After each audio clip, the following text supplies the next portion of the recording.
Welcome to our video summary of the book The Secrets of the Millionaire Mind by Harv Eker. If you've ever wondered why some people seem to achieve wealth effortlessly while others struggle financially, this book has the answers. Eker, a successful entrepreneur and wealth coach, shares the secrets that differentiate the world's top earners from everyone else. He delves into the concept of rich think versus poor think, revealing how our thoughts, beliefs, and attitudes about money can shape our financial destiny. So, are you ready to unlock your wealth potential? Let's dive into the key principles that can guide your journey to a millionaire's mind. What if I told you that your financial success is determined by your thoughts? Yes, you heard that right. The secret to your wealth, or lack thereof, lies not in your bank account, but in your mind. It's all about rich think versus poor think. You see, each of us carries a unique financial blueprint, a set of beliefs and attitudes about money that we've developed over our lifetime. This blueprint is shaped by our upbringing, our experiences, and our environment. And it's this blueprint that ultimately determines our financial destiny. Now let's delve into the concept of rich think versus poor think. The rich and the poor don't just differ in the size of their bank accounts. They think differently about money too. The rich see money as a tool, a means to make more money. They believe in the power of investing and understand that money grows when put to work. They're not afraid to take calculated risks, to venture into the unknown, to fail, and to learn from their failures. On the other hand, the poor and the middle class often view money through a lens of fear and scarcity. They see money as a finite resource, something that has to be hoarded and protected. They're hesitant to take risks, preferring the safety of a steady paycheck over the uncertainty of entrepreneurship. The difference between rich think and poor think is stark. But the good news is, our financial blueprints are not set in stone. They can be changed. And the first step to changing them is to change our thoughts.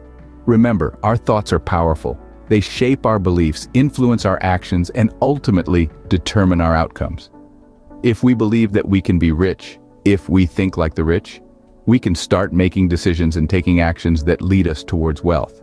So, the first step to changing our financial destiny is to change our thoughts. It's time to adopt a rich think mentality, to view money as a tool, to embrace calculated risk, and to believe in our ability to create wealth.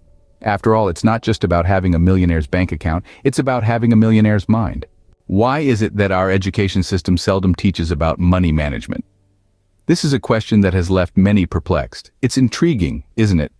We spend years studying various subjects, yet the one thing that's crucial to our survival and prosperity, financial education, is often left out. In The Secrets of the Millionaire Mind, Harv Eker emphasizes the importance of financial education. It's not just about learning the difference between debits and credits or understanding the stock market. It's about comprehending the fundamental principles of money, how it works, and how it can work for us. It's about cultivating a mindset of abundance rather than scarcity.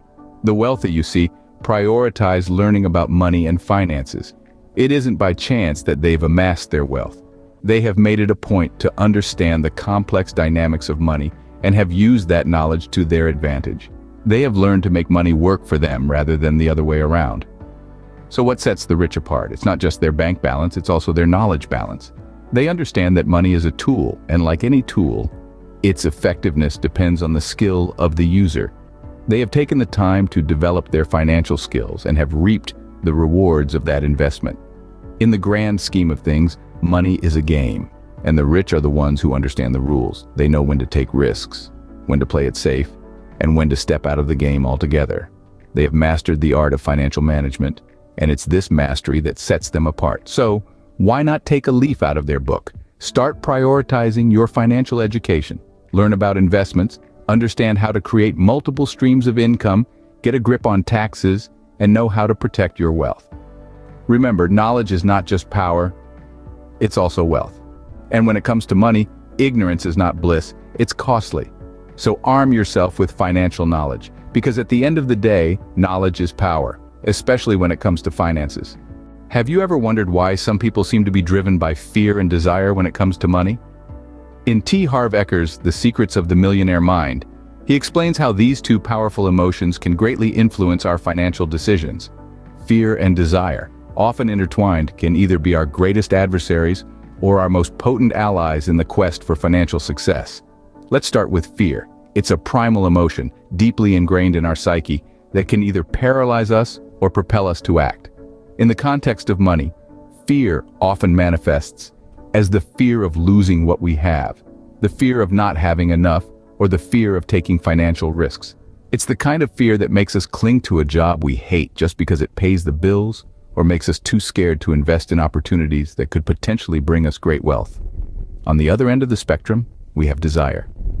Desire is the longing for more, the yearning for financial freedom, for a life of luxury, for the ability to provide for our loved ones without worry. It's what drives us to work harder, to strive for promotions, to seek out new income streams. But here's the catch. These emotions, if not understood and controlled, can lead us into financial traps.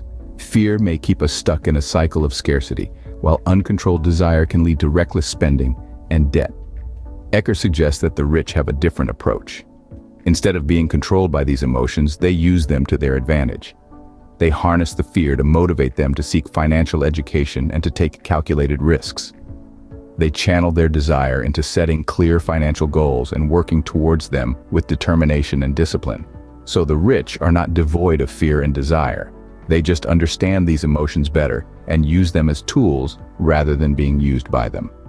Mastering our emotions is key to mastering our finances. By understanding the role of fear and desire in our financial lives, we can learn to control them, and in turn, control our financial destiny. Scene script. Who are the top 5 people you spend the most time with? Do you think they influence your financial mindset? Let's pause for a moment and ponder on this. In The Secrets of the Millionaire Mind, Harv Eker introduces us to the compelling concept of the power of association. He suggests that our financial blueprint, that is, our attitudes and beliefs about money, is significantly shaped by the people we associate with the most. Think about it. The people we surround ourselves with can affect our perspectives, our attitudes, and yes, even our financial habits. If we're constantly around individuals who have limiting beliefs about money, who live paycheck to paycheck, who lack ambition or financial literacy, we might find ourselves unconsciously adopting the same mindset. On the other hand, if we choose to spend our time with successful people, those who view money as a tool, not a master, those who continually strive for financial growth, it inevitably rubs off on us. We start to pick up their habits, their mindset, their drive. We start to see money not as an end, but as a means to an end. We start to understand that wealth isn't just about having a lot of money, it's also about having a lot of options. But let's be clear, this isn't about ditching your friends who aren't millionaires. It's about being aware of the influence our associations have on our financial mindset. It's about making a conscious effort to learn from those who have achieved what we aspire to. It's about opening our minds to the possibility that we can change our financial destiny by changing our associations. So let's take a leaf out of Eker's book. Let's make an effort to surround ourselves with people who inspire us, who push us to grow, and who encourage us to break free from our limiting beliefs about money. Let's find mentors, join networks, and seek out those who have walked the path we wish to tread. In the grand scheme of our financial journey, our associations can be our greatest allies or our biggest obstacles. Choose wisely. Remember, we are the average of the 5 people we spend the most time with. Are you a spender, a saver, or an earner, and why does it matter? Let's dive into the enlightening perspective of Harv Eker in his book, The Secrets of the Millionaire Mind, on these concepts of earning, spending, and saving. Eker's insights reveal that the rich and the poor approach these concepts very differently. Eker emphasizes that earning is not just about making money, but rather about creating value. He suggests that the rich focus on providing value to others and see money as a byproduct of the value they create. On the other hand, the poor tend to focus on the money itself, rather than the value they can provide. Now let's talk about spending. Most people see spending as a way to enjoy the fruits of their labor, and there's nothing wrong with that. However, Eker suggests that the rich have a different perspective. They view spending as an investment, whether it's in their businesses, their education, or their personal growth. The poor, conversely, often spend to satisfy immediate desires, which can lead to financial distress in the long run. And what about saving? Eker points out that the rich save and invest to make their money work for them. They understand the power of compounding and use it to their advantage. The poor, on the other hand, often save out of fear, or worse, don't save at all, leaving them vulnerable to financial emergencies. So why does it matter if you're a spender, a saver, or an earner? Because understanding these concepts and how to balance them is crucial to your financial success. It's not enough to just earn money. You must also learn how to spend wisely and save strategically. Your earning, spending, and saving habits can either propel you towards wealth or hold you back. In the end, Eker's book is not just about becoming rich in terms of money, but about becoming rich in terms of mindset. And part of that mindset is understanding and balancing how you earn, spend, and save. Understanding and balancing earning, spending, and saving is key to financial abundance. Do you have clear financial goals? Imagine walking through a dense forest with a compass, but no specific direction. You might wander aimlessly, getting nowhere. Now contrast that with a clearly marked path and a destination. The journey becomes focused, purposeful. The same principle applies to our financial life. Without clear financial goals, we're like a traveler without a destination. In the book, The Secrets of the Millionaire Mind, author Harv Eker emphasizes the importance of setting clear financial goals. They serve as our compass, guiding us towards financial freedom. But why are these goals so crucial? Firstly, goals provide focus.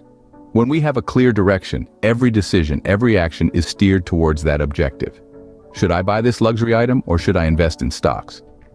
With a clear financial goal, the answer becomes obvious. Secondly, goals provide motivation. They are the fuel that keeps our financial engine running. When times get tough, and they will, our goals remind us of why we started this journey in the first place. They rekindle our passion, our desire for financial independence. Lastly, goals provide a measure of progress. Without them, how can we know if we're moving forward or merely spinning in circles? By setting financial goals and tracking our progress, we can adjust our strategies, celebrate our victories, and learn from our setbacks. But remember, not all goals are created equal. A good financial goal should be specific, measurable, achievable, relevant, and time-bound. It's not enough to say, I want to be rich. A better goal would be, I want to save $200,000 in the next 5 years. This goal is clear, it's tangible, and it gives you a timeline to work towards. So, let's ask again, do you have clear financial goals? If not, it's time to set some. It's time to grab that compass, mark your path, and start your journey towards financial freedom. Because when it comes to wealth creation, clear goals lead to clear results. What if I told you that giving could make you richer? This might seem counterintuitive, but let's delve deeper into this concept. In The Secrets of the Millionaire Mind, Harv Eker brings up the fascinating concept of the power of giving. He suggests that generosity isn't just a noble trait, but an essential part of wealth creation. Consider this. Money, like everything else in life, is subject to the law of circulation. The more freely we allow money to flow in and out of our lives, the more of it we'll have. Think of it as a river. If you dam it up, it stagnates. But when it's allowed to flow freely, it thrives, it expands, it provides. And so it is with money.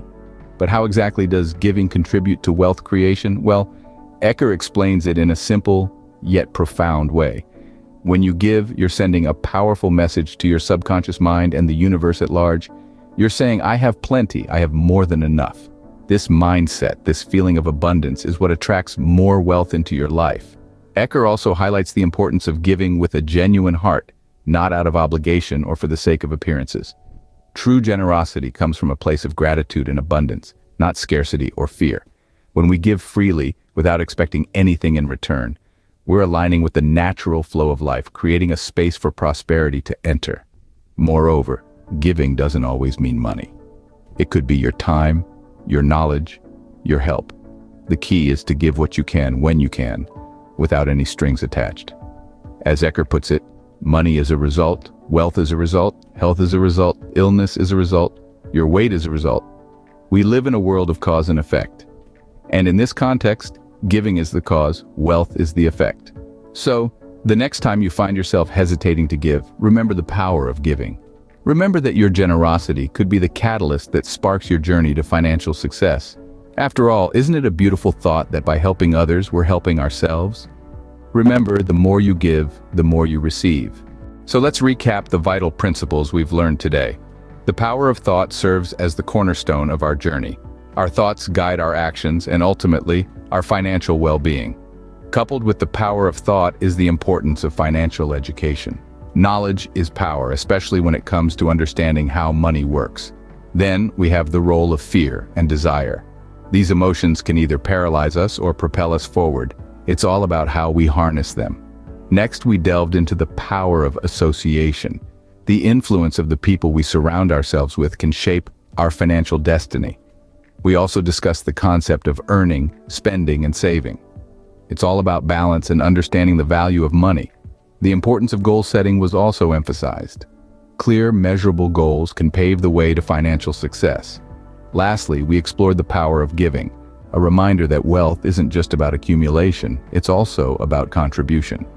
Remember, your financial success is within your control. Change your thoughts, gain knowledge, control your emotions, choose your association wisely, balance your earning, spending, and saving. Set clear goals, and never forget the power of giving.